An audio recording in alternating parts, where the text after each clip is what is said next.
if you're dealing with somebody, male, female, whatever, and you ask them to go get tested, and this is their response. No, where's the results? Take your test. My results in my phone. Okay, so take yours. Take the test. Why are you worried about my results? Erica, just tell me the truth. I already know. The caption of this post reads, "Finding out your ex was trying to purposely infect you with HIV." I already know. So how do you know? So what Just, makes you? Come on, you're not. When I say that I am aware of everything and I see everything, you think I'm dumb. I'm not. So where's the results? Take the test. Where's the results? My results don't matter. They do matter. Yours do. Take them. Because you don't have anything. They openly do. Just know that they're hiding something, and it's probably something that they can't get rid of. So that was just a video recording of me and my ex going back and forth after I asked him to take an at-home HIV testing kit. He was refusing to do so, and obviously I figured out why.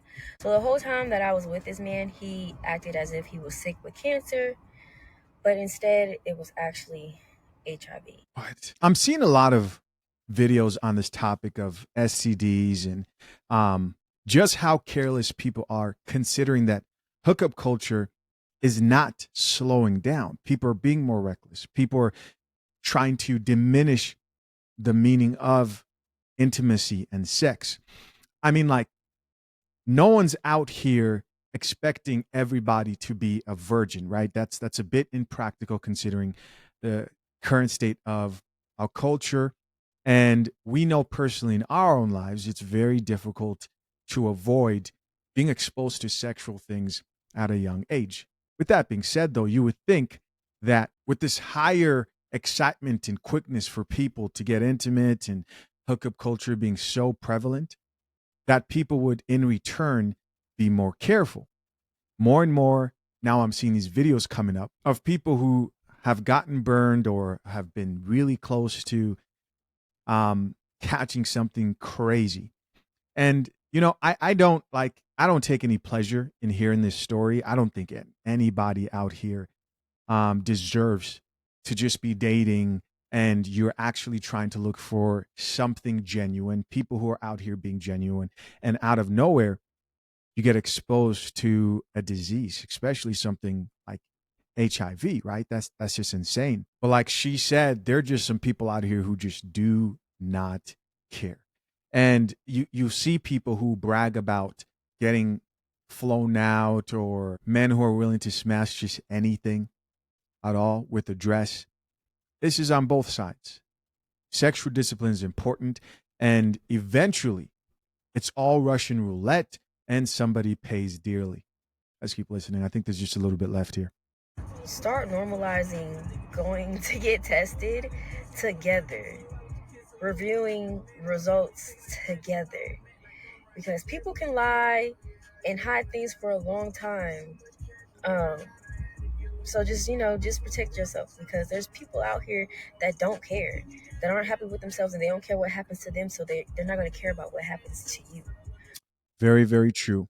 I can't even imagine how people today can be comfortable dating in today's dating market, being sexually active and not protecting themselves. That to me is just it's a level amount of, I don't even want to call it bravery, right? Stupidity. Top comment here says, "How do I get the kit?" So she wants the at-home kit. We got the rainbow flag right there. Somebody else here says, "First date should be urgent care." I mean, I don't know about that. You know, maybe when you think that things are going to go a step further. I don't know about first date at the urgent care. That's crazy. Somebody else here says, "This is why I'm single and celibate." And let's be honest, like, how many if you can't accept a coffee date because you think you're too good for it, you're definitely not meeting at the urgent care for the first date.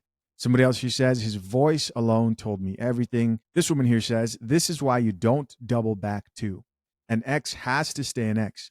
If they try to come back, it's not because they love you. They're trying to bring you a gift and not a good one." And is that always true? Probably not, but you know, just you got to be careful, right? Here's somebody else who says, "He's doing too much instead of talking," or I think that was supposed to, they meant taking the damn test. or you got to hear someone's response. If someone's hesitant and they're like, no, I don't want to get tested, then you know all you need to know.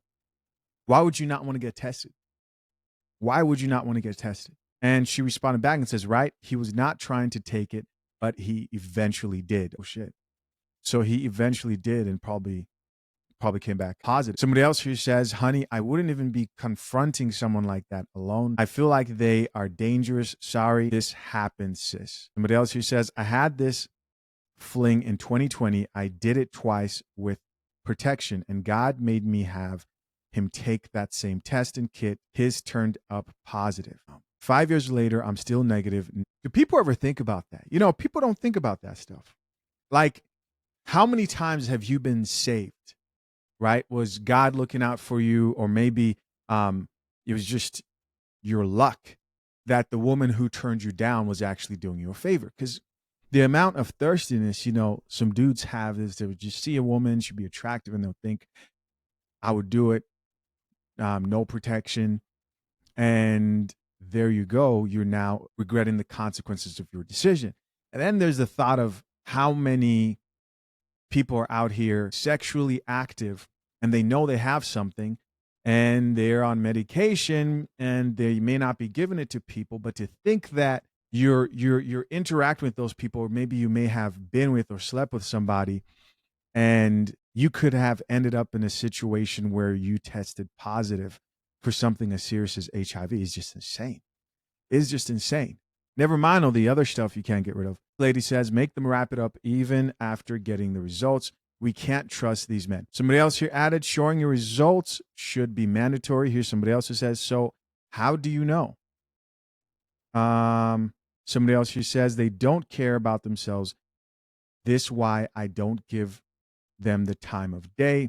Somebody else here added, he was trying to infect you so you stay with him. Yeesh. Somebody else here says, this is scary. It should be. And there's nothing wrong with this being scary. There needs to be a healthy amount of fear for certain things. Here's somebody else who says, that is terrifying. I'm glad you listened to your intuition. Last comment here says, I would have been scared he would have forced himself on me.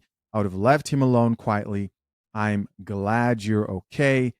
And finally, he lied about having cancer. Wow. I'm glad you're okay. Okay. I think a lot of the times, man, when this conversation's had, it's usually had from the perspective of men who are DL giving this to women, but it happens the other way around. It happens the other way around as well. Be careful, be careful, be careful. Protect yourself. It's not a game out here. Appreciate you guys. Till next time, I'm out. Peace.